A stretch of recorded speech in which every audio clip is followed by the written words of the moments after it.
Olá a todos que nos acompanham aqui no canal do Grupo Autêntica. Hoje a gente está aqui para falar de livros e de música com Daniel Sete, jornalista musical, escritor e autor de Do Vinil ao Streaming, 60 anos em 60 discos. Esse livro, lançamento da editora Autêntica, que propõe aí um mergulho crítico na linha temporal do pop internacional. Daniel, muito obrigada, é um prazer te receber aqui. Obrigado, Laura. Obrigado pelo convite para participar dessa conversa. Então vamos lá. Para começar a nossa conversa, eu queria falar um pouco sobre a seleção de discos do vinil ao streaming, né? Você fala que essa seleção foi uma saudável combinação entre tradicionalismo, revisionismo e risco. Queria saber como foi equilibrar esses critérios para selecionar uma lista de discos que representasse cada uma das décadas. Então, eu quis fazer com essas, digamos, com essa fórmula de três elementos, né, para compor a seleção.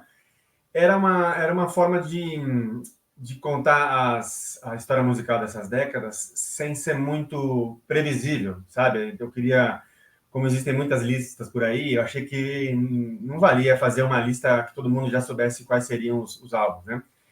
Então, digamos que de risco são os álbuns que eu sempre acreditei que fossem muito representativos das décadas em questão e que, na minha opinião, não tiveram, né, seu reconhecimento ou sua apreciação à altura do que mereciam, né? Então, eu fui lá incluindo alguns, porque eu acho que mais cedo ou mais tarde a história desses álbuns é contada, então também vale se aprofundar para incluir nessa linha do tempo.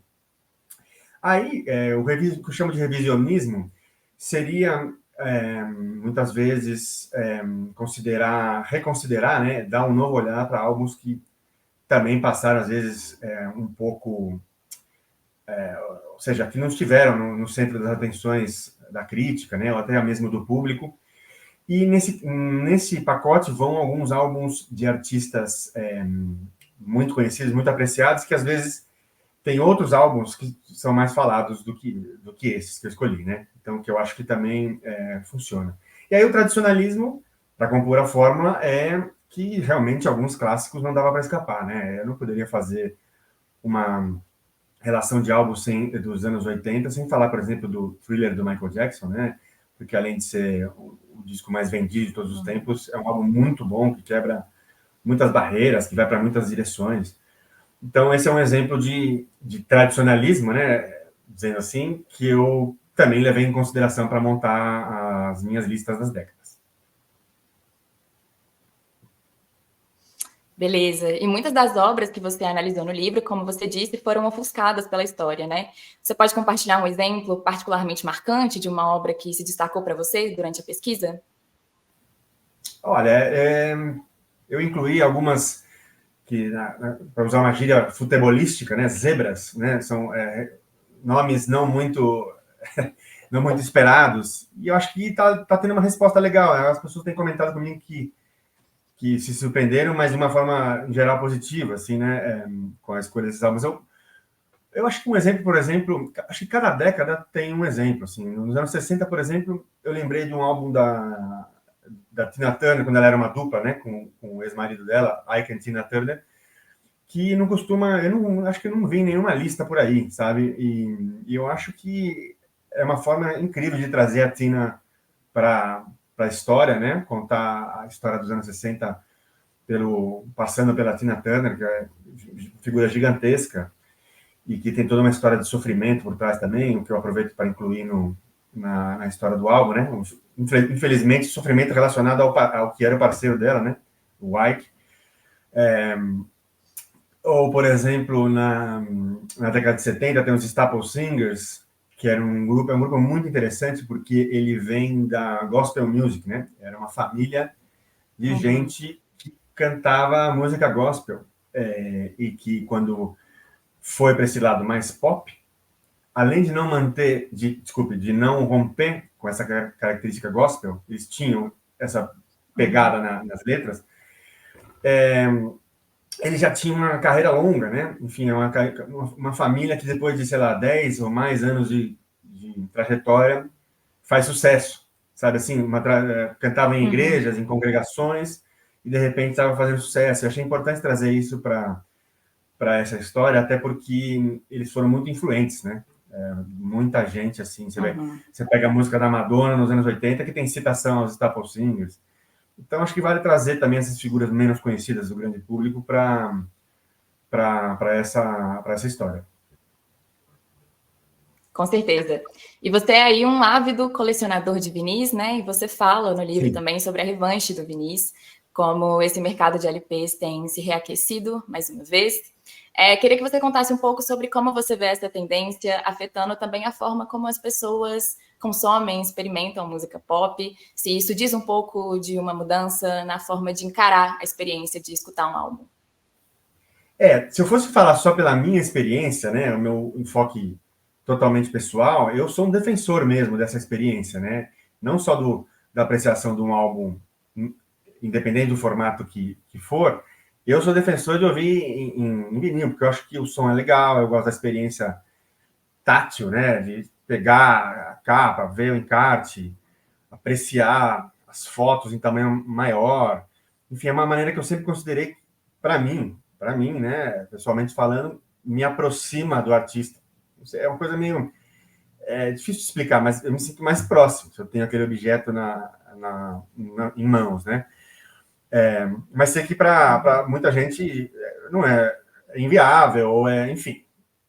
Hoje em dia, meio que hoje em dia virou um capricho, assim. Só que o que eu falo da revanche do vinil nos anos 2010 é porque é mais um lance da revanche dele em relação ao CD, que foi a mídia que o matou, né? Foi o seu algoz, quando chegou ali nos anos 80, no caso do Brasil, final dos anos 80. E hoje em dia, agora saiu um outro relatório de vendas, o vinil continua, já há alguns anos, ele está vendendo mais do que o CD. Claro que, em comparação com a maneira mais popular de se escutar música hoje em dia, que é o streaming, nem o CD nem o vinil são pares, né? Mas eu acho que a forma como ele está sendo reapreciado, ainda que num nicho, crescendo a cada ano, diz algo sobre a nossa necessidade de estar em contato de outra forma com quem produz aquela arte, entendeu? Não só aquele som. Nossas novas gerações estão saindo achando que a música vem de algum lugar, entendeu? Mas existe também essa possibilidade de consumi-la de forma parecida como era antes, e que, no meu ver, faz que as pessoas se sintam mais próximas do artista. Então, eu acho uma coisa muito bacana, e de certa forma, um tributo à importância do vinil em décadas anteriores. Com certeza. E no seu livro, além de analisar aí a musicalidade de cada disco, você explora muito o contexto social, tecnológico, até mesmo as histórias pessoais por trás de cada um, né? Queria que você falasse um pouco sobre como você enxerga a forma como esse conhecimento do contexto mais amplo influencia a experiência de escutar um álbum. Eu acho que isso era muito importante. Era muito importante, no meu caso, equilibrar as facetas, né? Você tem a parte artística, a parte mais técnica, né? De os estúdios, os instrumentos, e a parte de contexto, né? Social, que sempre tem histórias por trás, né? Então, eu queria, no meu livro, equilibrar essas partes de forma que não ficasse nenhuma muito exagerada, porque se você ficar falando só da parte técnica, você vai diminuir muito o alcance. Eu acho que claro que tem um público, mas também vão existir autores mais especializados nisso, sabe? Dizer como aquele álbum, aquela bateria daquele disco foi gravada tecnicamente é interessante para mim, mas para muita gente pode não ser, enfim. Então, eu tentei equilibrar, e a parte do contexto social é uma das mais interessantes, ao meu ver, assim, né? Você não pode falar sobre um álbum dos Beatles, ou um álbum do Public Enemy, ou um álbum, não sei, do Frank Ocean, sem falar do contexto, sem falar da onde vêm essas pessoas antes de serem artistas, ou por que eles estavam fazendo isso, o que tabus eles quebraram ao fazer tal música ou tal álbum. Então, eu acho que isso era importante, gosto de incluir isso nos textos, e acho que tem uma resposta bacana, assim. Quem já está lendo o livro também comenta muito isso, fala assim, puxa, realmente isso foi muito importante naquele momento, e não só musicalmente, extramusicalmente, sabe? Questões de... Ou como, por exemplo, como falar do álbum da Lauryn Hill sem falar que ela tinha acabado de ser mãe e estava grávida de outra criança, né? Isso, e toda a pressão que ela sofreu, às vezes meio velada, às vezes escancarada para, entendeu? Para dar prioridade à carreira, enquanto, Uhum. sabe, não tem como falar de um álbum como o da Lauryn Hill sem contar o que estava acontecendo na vida dela e as brigas que ela comprou só pelo fato de querer ser mãe no mesmo momento em que era popstar, sabe? E por aí vai. Questões Uhum. de mais políticas mesmo também, sempre tem.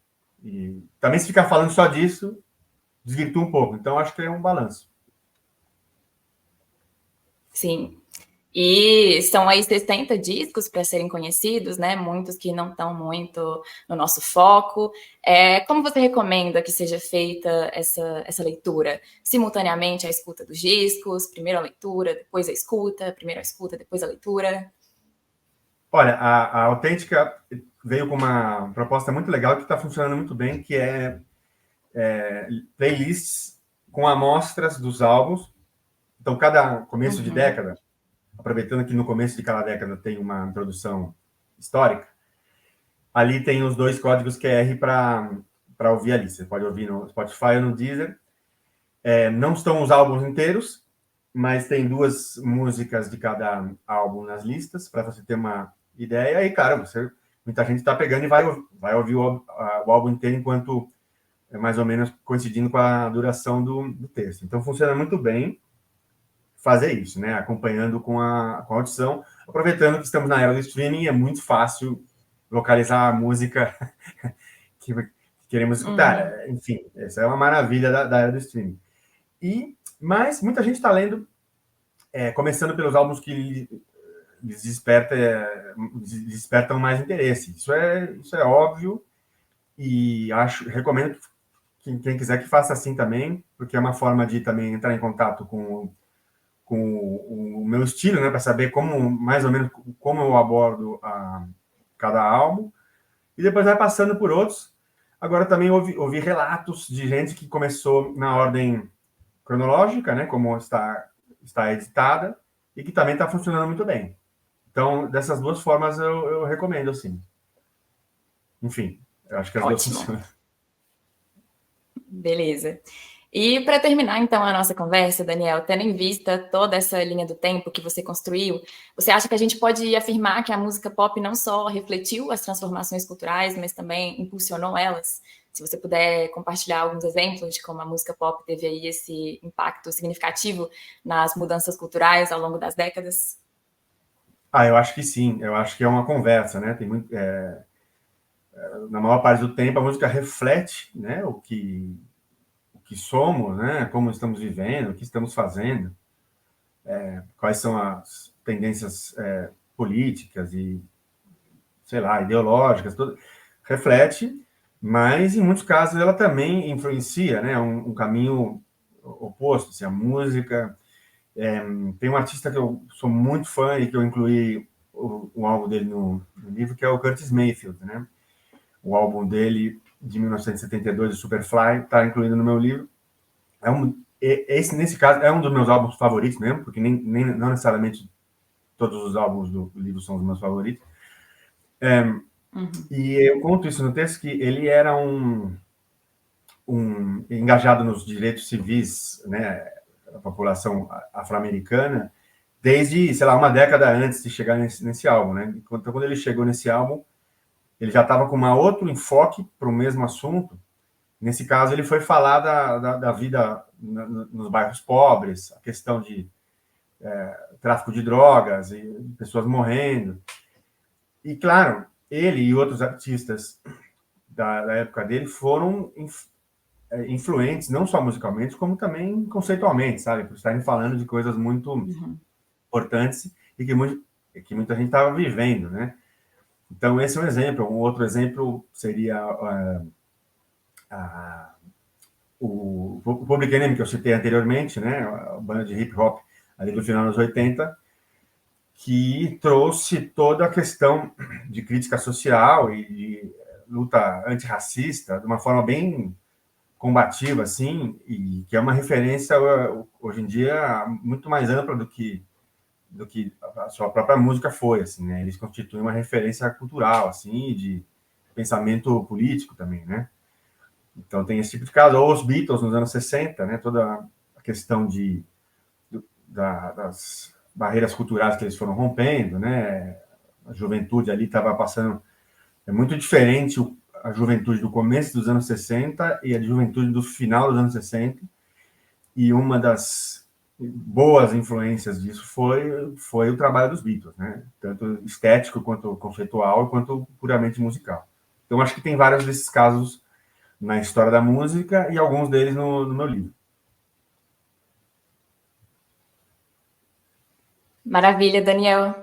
Muito obrigada por topar essa conversa, conversar um pouco sobre esse lançamento que tem aí encantado tanta gente. Desejo toda sorte no resto do projeto. Muito obrigado, Laura. Foi um prazer também falar com você sobre o livro e sobre tudo mais. Até a próxima. Tá?